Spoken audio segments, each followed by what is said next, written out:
મારી છોકરી છે ને સવાર મેં 7 વાગે પહેલાં ભાડે રહેવા આવી છું. આજે 5 દિવસ થયા છે. તો આગળ મૂકીને અને હું ગઈ હતી નોકરી અને પછી નોકરીથી હું 3:30 વાગ્યાનો મારો ટાઈમ છે. તો હું છૂટીને આવીને ત્યાંથી મારી છોકરી લાપતા છે. મારી મમ્મીને મારો ભત્રીજો આવીને છોકરીને લઈ ગયો.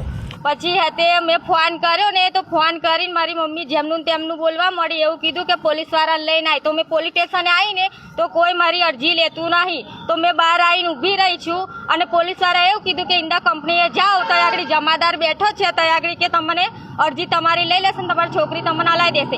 અને એ પોલીસવાળા બધા ભરણ લે છે. મારે ઘેર દારૂનો ધંધો ચાલે છે એટલે પોલીસવાળા કોઈ મારી અરજી નહીં લેતા. આ લોકો બધાને પૈસા આલે છે. સંગીતાબેન નાગજીભાઈ માળી. આપણા જે વાત કરી કે દારૂનો ધંધો છે તમારી મધરનો, તો કેટલા વર્ષ સુધી છે? એ તો મારા પપ્પા હતા ને ત્યાં પહેલાંનો ધંધો છે. આવું કેટલા વર્ષનો એ મને નહીં ખબર. હું ભણેલી નહીં એટલું બધું એટલે મને નહીં ખબર.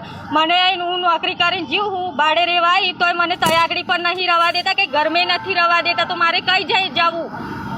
તમારા મમ્મીનું નામ? મારી મમ્મીનું નામ લીલાબેન નાગજીભાઈ માળી. તમારી મુખ્ય માંગ શું છે? મારે ખાલી મારી છોકરી મને હલાવી દો સાહેબ, બસ મારે એટલું જ કહેવું છે. બીજું કશું કહેવું નહીં. હું વૈત્રો કરીને જીવ અડધી રાતે આવું પણ મારી છોકરી મને હલાવી દો. મારી વચ્ચે બની એક ને એક જ છોકરી છે ખાલી. બસ પોલીસવાળાને કીધું તો પોલીસવાળા ઇન્ડો કંપની મોકલે. મારી જો ગાડી થોડી તો હું ઇન્ડો કંપનીએ જવાની. ખાલી મારી છોકરી મારી જોડે હલાવી દો. ખાલી એનું ભણતર બગડે. અમે 6000 રૂપિયા ભર્યા. એને અવડે દાખલો ગણાય પેલા મેં જો મારે 5 દિવસ જ થયા લસુંદરા આવે મારે એટલે મારી છોકરી મને હલાવી દો. મારે એને ભણવા મેળવી. તમારી મમ્મી કયા ગામમાં રહે છે? ટુંડાઉ ને ઇલાયજી નગરી મધુવારું ખર્યું. મારી મમ્મીનું નામ લીલા એટલે નાગજી કહેશો તો પણ ઓળખી જશે. તો દેશીનો ને દેશીનો ચાલે હે દેશી. ને બીજું કોઈ ઇંગ્લિશનો? ઇંગ્લિશ માર ભાઈ વેચે હે. શું નામ તમારા ભાઈ? મારા ભાઈનું નામ વિક્રમભાઈ નાગજી માળી. આવી જ અપડેટ્સ માટે જોતા રહો TV 17 ગુજરાતી, તમારી સાથે તમારી માટે.